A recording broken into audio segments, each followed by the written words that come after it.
உங்களை வரவேற்கிறோம். இன்னைக்கு நாம ம், ஒரு ஆழமான ஆய்வுக்குள்ள போக போறோம். ஆமா.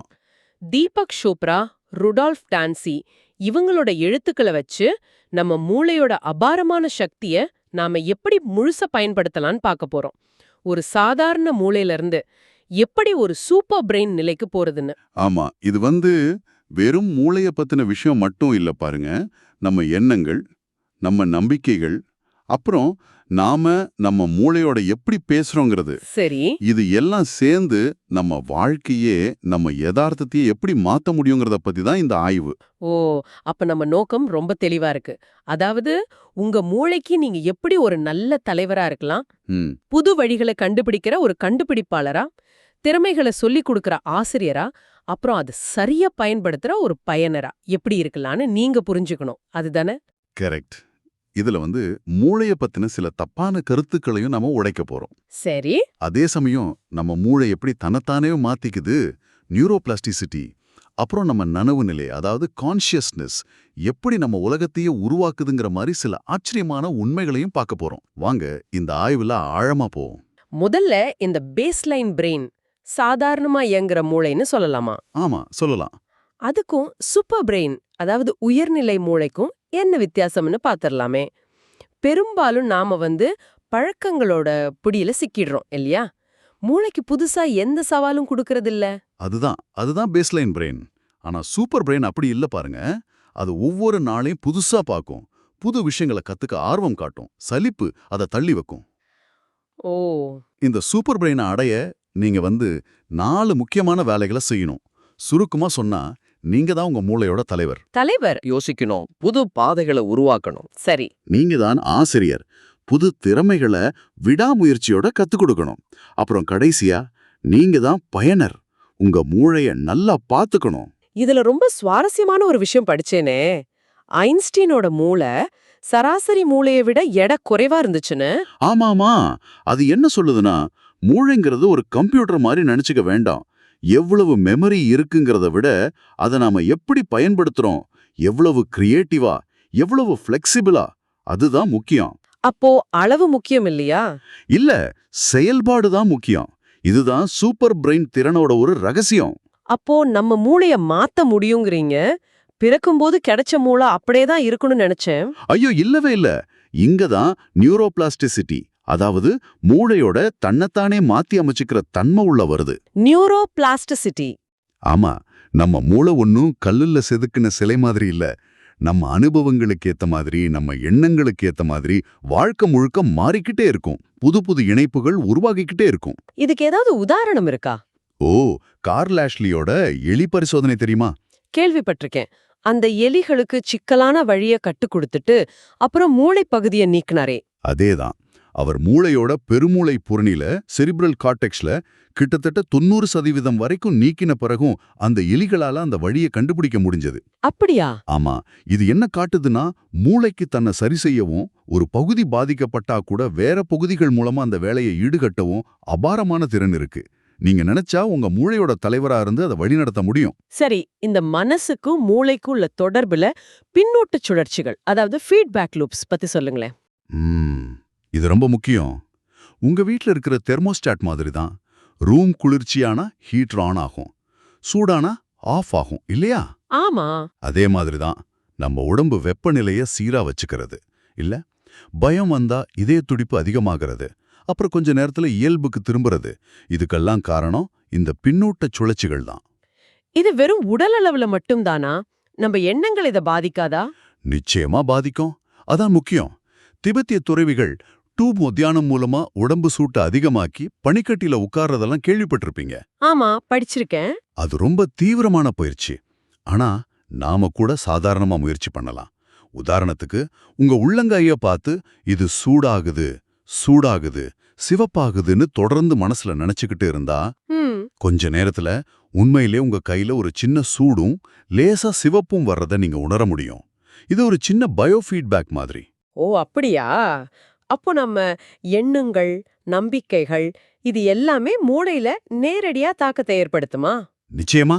பக்கவாதத்தால ஒரு கை செயலிழந்து போனவங்க விடாப்பிடியா அந்த கையை திரும்ப திரும்ப அசைக்க முயற்சி செய்யும்போது அவங்களோட அந்த எண்ணமும் அந்த முயற்சியும் மூளையில புது பின்னூட்ட சுழற்சிகளை உருவாக்குது. அப்படியா? ஆமா, கொஞ்சம் கொஞ்சமா அந்த கையோட செயல்பாடு திரும்ப வர அது உதவுது. இது நம்ம எண்ணத்தோட சக்தி. அதே மாதிரி எதிர்மறை எண்ணங்கள், அதாவது என்னால முடியாது, நான் சரியில்லை, இந்த மாதிரி நம்பிக்கைகள், மனச்சோர்வு, இது கூட மூளையோட செயல்பாட்டையும் ஏன் கட்டமைப்பையே கூட மாத்தலாம். அப்போ சூப்பர் பிரெயின் கோட்பாடு சொல்ற மாதிரி ஆமா, மனசுதான் நனவோட ஆரம்பம். இந்த பின்னோட்ட சுழற்சிகள் வெறும் மெக்கானிக்கல் இல்ல, அதுக்குள்ள ஒரு அறிவு இருக்கு. சரி, இந்த சூப்பர் பிரெயினை அடையணும்னா முதல்ல நம்மள தடுக்கிற சில தப்பான நம்பிக்கைகளை உடைக்கணும்னு சொன்னீங்க.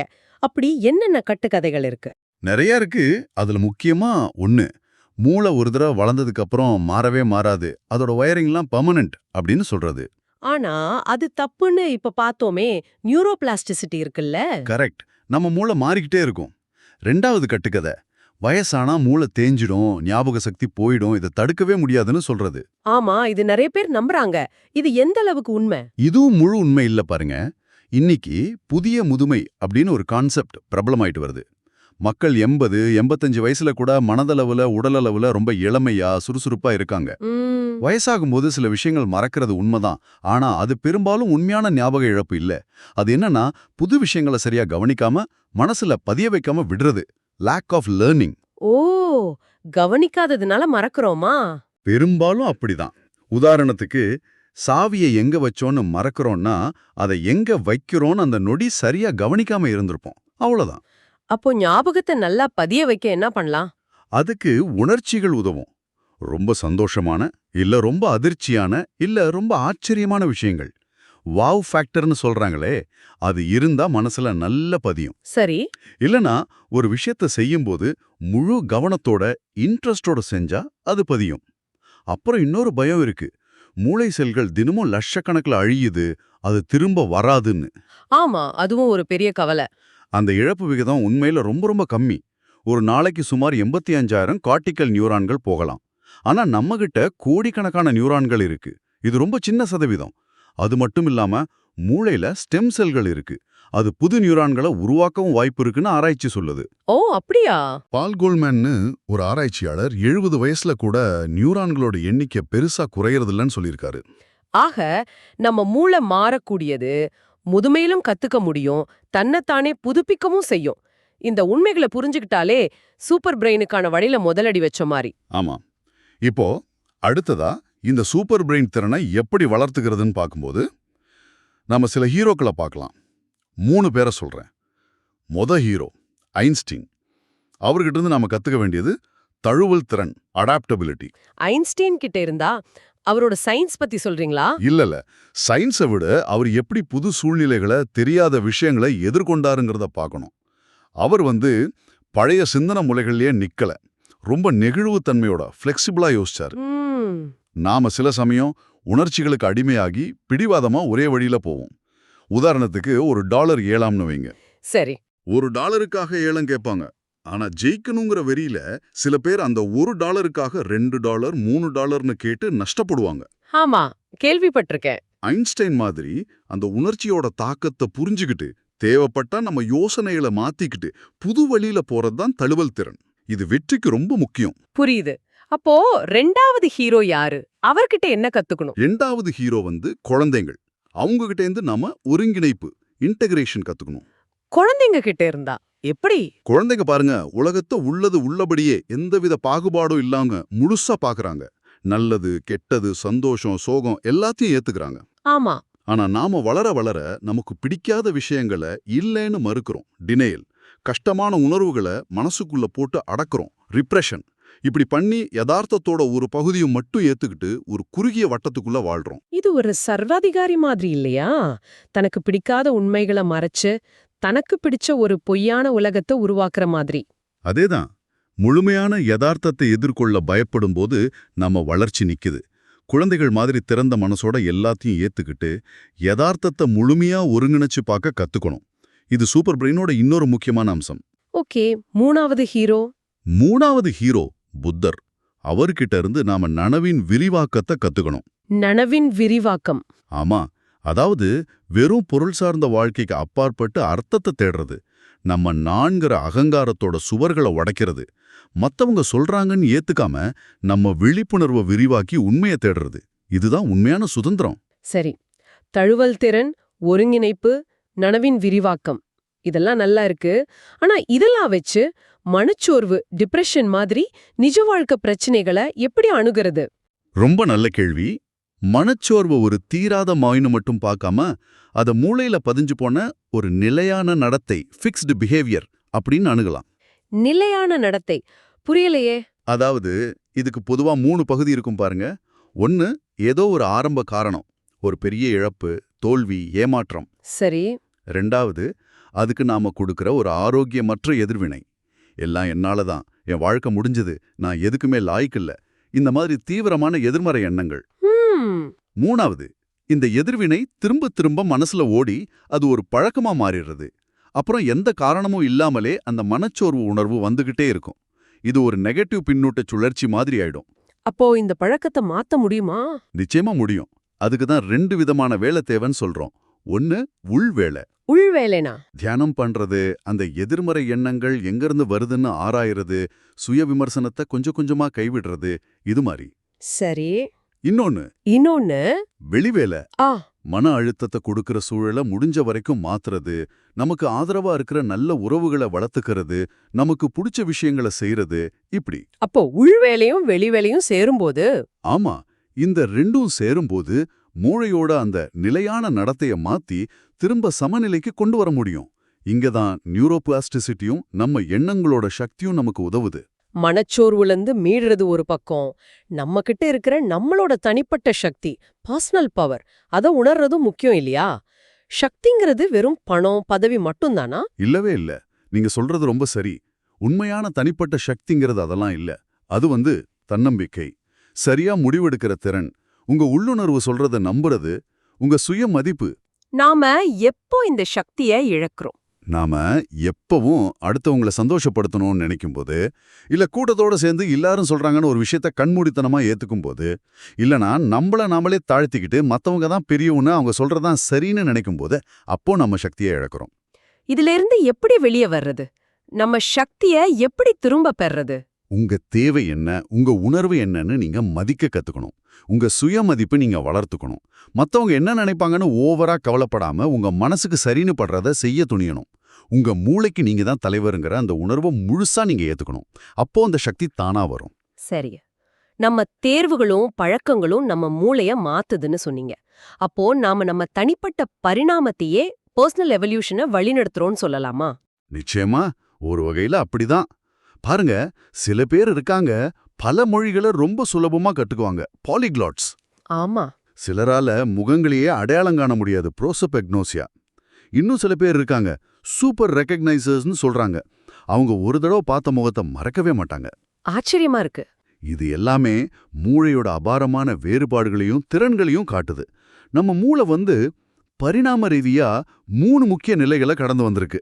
அது என்னென்ன நிலைகள்? ரொம்ப பழமையானது ஊர்வன மூளை, ரெப்டிலியன் பிரெயின். இது நம்ம அடிப்படை தேவைகள், பசி, தாகம், பாதுகாப்பு, இனப்பெருக்கம் இதெல்லாம் பார்த்துக்குது. சரி. அதுக்கு மேல வந்தது உணர்ச்சி மூளை, லிம்பிக் சிஸ்டம். இது பயம், கோபம், அன்பு இந்த மாதிரி உணர்ச்சிகளையும் சில முக்கியமான நினைவுகளையும் கையாளுது. சம்ஸ்காரம்னு சொல்றோமே, அந்த ஆழமான பதிவுகள் கூட இங்க உருவாகலாம். ஓ.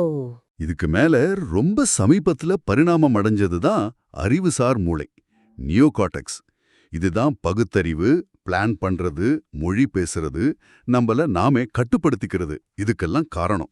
இது 3 தனித்தனியா வேலை செய்தா இல்ல சேர்ந்தா? இல்ல, இது 3 எப்பவும் ஒன்னோட ஒன்னு பிணைஞ்சுதான் வேலை செய்யுது.